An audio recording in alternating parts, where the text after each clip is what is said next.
motor, ¿no? Ah, ya desde arriba.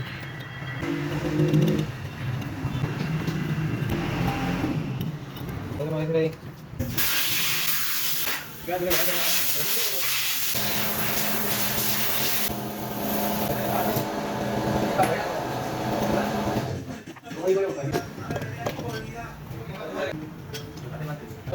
Sí.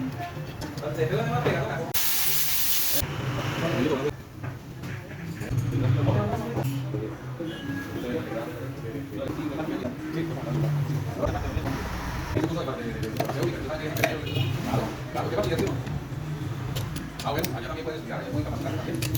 Entonces, personalito, estoy yo digamos, yo... Dick, Dick, lo tenía Dick.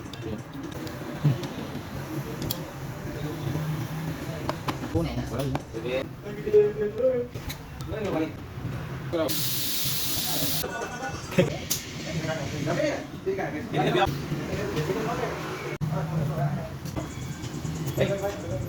Vete la historia mía. Vete la historia.